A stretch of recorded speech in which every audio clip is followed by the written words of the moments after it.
Welcome to the Casuals Guide to UFC 295, Prochazka vs. Pereira, where I let you filthy casuals know why this card is going to be a banger. This pay-per-view has gone through a couple of changes, but don't worry, I'm going to cover them all. So enough talking and let's get right into it. In the new main event of UFC 295, Jiri Prochazka faces off against Poatan Pereira. This fight will be for the vacant UFC light heavyweight title. This fight was moved to the main event after the Jon Jones injury, and man, they could not have chosen a better fight. You casuals are going to love this one. Both these guys are killers in the octagon. Jiri Prochazka was the former light heavyweight champion when he won the belt by going to absolute war against Glover Teixeira. He would eventually lock in the rear naked choke with about 30 seconds left in the fight. Things were looking great for Jiri and he was set to defend his belt against Glover, but he would suffer what Dana White would call the worst shoulder injury in history. He would surprisingly vacate the title on his own honorable terms. The belt would pretty much be cursed from here on out. But finally, Jiri Prochazka is all healed up and ready to bang, and he is a monster. 28 of his 29 wins have been finishes, 25 by knockout or TKO and 3 by submission. He had a fast rise in the UFC. His UFC debut was electric when he would knock out Volkan Ozdemir. Ozdemir at the time was ranked number 7 in the division. So Jiri put the UFC on notice when he put him to sleep in the second round. His brutal finishes would continue when he faced former title challenger Dominic Reyes. Again, he would be in a war. They had so many exchanges, but eventually Jiri started to gain momentum. And in the second round, Jiri would land a picture-perfect spinning elbow that would put Reyes out cold. It's still brutal to watch to this day. Then of course, his fight of the year with Glover Teixeira, where he would capture the light heavyweight title by submission via rear naked choke. He has had a hell of a journey and he will be facing Pereira, who has also had a quick rise in the UFC. For a very long time, Pereira was known as the guy outside of MMA that beat Adesanya. So when he finally made his UFC debut, he had a ton of hype behind him. And he would absolutely deliver when he faced Andres Mihalidis. He would answer questions about his takedown defense in the very first round. Then, in the second, he would land a flying knee that slumped Andres. He would then go on to win a unanimous decision over the tough Bruno Silva. I mean, Alex hit this man with everything and he did not go down.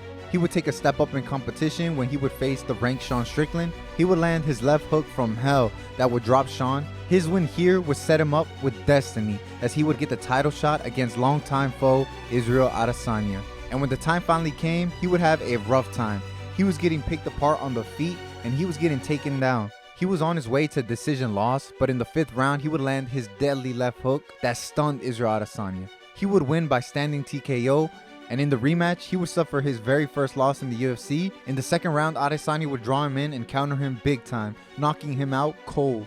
It was obvious that Alex was way too big for middleweight, so after that loss, he would make the move up to light heavyweight, and he would be welcomed to the division by former light heavyweight champion Jan Blachowicz. They would have a very close fight that Alex would win by split decision. Now he has the chance to become champion, but he has a tall task ahead of him. Both these guys are finishers at the highest level, and now they have the biggest stage to prove that they are the best light heavyweight in the world. Don't miss out.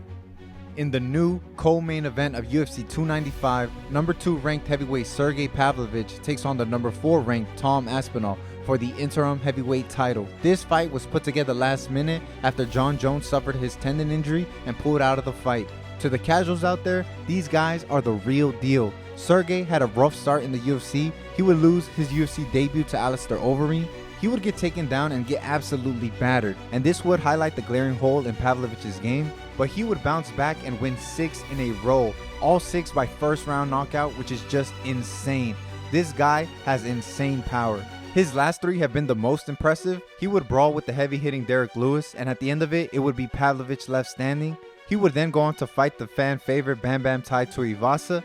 He would again find himself in a firefight, but Sergey would be the more technical fighter and he would TKO Tai in a little less than a minute. In his last fight, many believe we would see how much Sergey improved his takedown defense when he faced off against a wrestler in Curtis Blades. Unfortunately, he didn't show anything but his hands because he would dispatch of Blades in the very first round via knockout. He has big power, but his grappling is still a very big question mark, and he's gonna have to make sure he's solid because he's facing a well-rounded Englishman in Tom Aspinall. Tom is 6-1 in the UFC, and his only loss was due to a knee injury he sustained 15 seconds into the fight. And just like Sergey, Tom has finished all 6 of his wins. His fight against Spivak highlighted his hand speed and striking acumen, when he would land a quick and tight elbow that Spivak never saw coming to finish the fight in the very first round. He would then show off his grappling skills when he fought Alexander Volkov. Tom's father is a Brazilian jiu-jitsu instructor, so he's been grappling since he was young, and he looked good. He got a very slick takedown on Volkov, and a couple of transitions later he would get a straight arm lock, all in the first round yet again.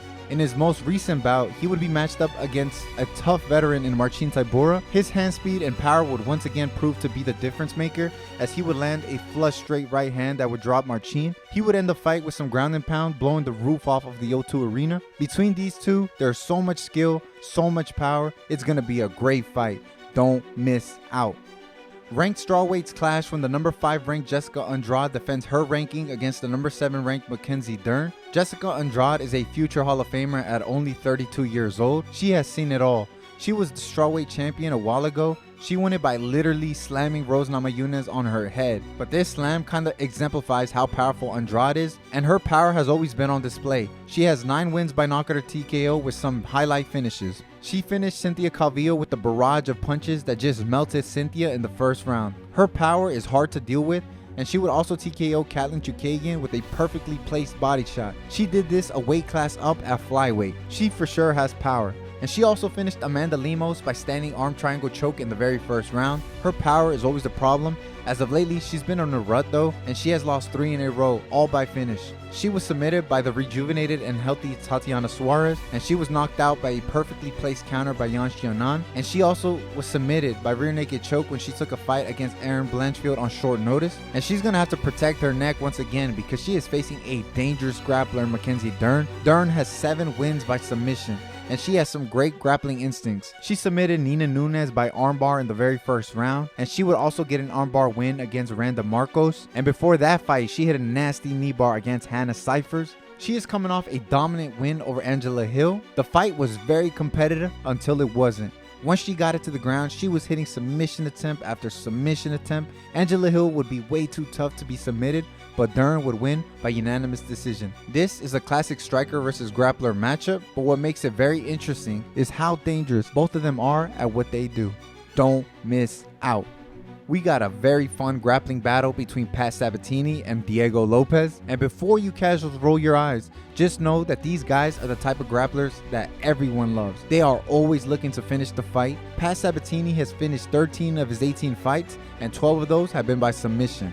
Not to be outdone, Diego Lopez has finished 20 of his 22 fights, and 12 have been by submission. It takes one look at their fights to see that these guys are relentless grapplers. After losing to Damon Jackson, Pat Sabatini bounced back big with the win over Lucas Almeida. He would lock in the arm triangle choke in the second round to win by submission. It was complete domination from the start, and he's going to look to keep his momentum going against Diego Lopez. This man, Diego Lopez, had a very difficult debut.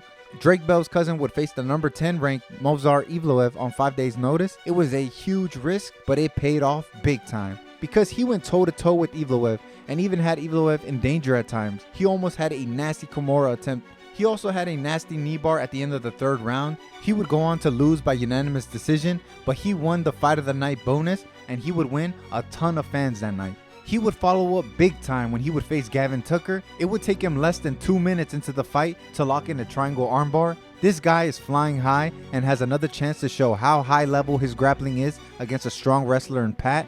If you hate slow and boring grappling, you don't have to worry. This fight is going to be a high level grappling from the start. Don't miss out. This next fight is a certified banger. Styles clash when the steamroller Matt Frevola takes on the God of War Benoit Saint-Denis.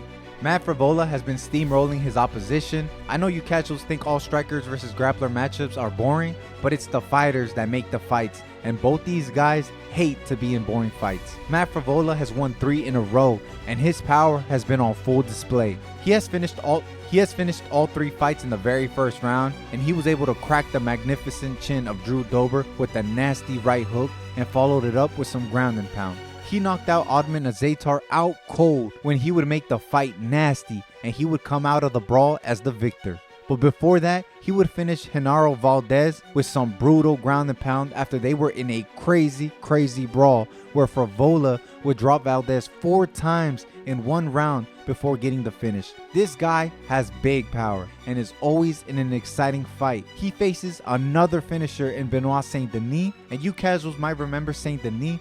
He was the fighter that was getting beat to a pulp and the referee would not stop the fight. The commentary team were livid with the ref, but in that fight, Saint-Denis showed toughness and grit and really that he is unbreakable. That fight was also a weight class up for him, but ever since losing his UFC debut, he has won 4 in a row, with all 4 coming by finish. He submitted Nicholas Stolze by rear naked choke, and he would put his hands on full display when he would knock out Gabriel Miranda in his home country. He would go on to submit a huge lightweight prospect, and Ismael Bonfim. He would take him down and submit him via rear naked choke in the very first round. That was his first leap in competition, but then he would take an even bigger leap when he would face the ranked lightweight Thiago Moises. This fight would only last 2 rounds, but they put on a show, winning fight of the night. But it was Saint-Denis who would win by TKO, using ground and pound to end the fight. Both these guys only know 2 things: how to finish fights and how to be exciting. It's going to be a hell of a fight. They might not be the biggest names, but you're going to want to tune in for this one. Don't miss out.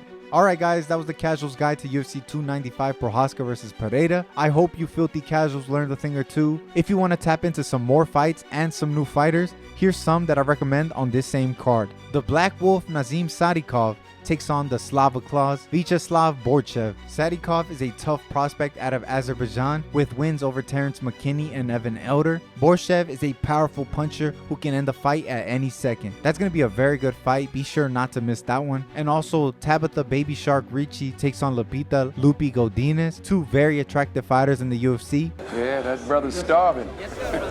Tabitha Ricci is 9-1 with wins over Jillian Robertson and Jessica Penn. Lupi Godinez is 11-3 with wins over Elise Reed and Cynthia Calvillo. Don't miss this fight for obvious reasons. Today, smash.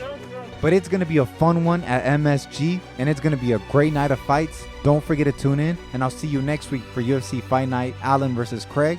But until then, protect your neck and take care. Who cares? Who cares, brother? Who cares, brother? Who cares? Today,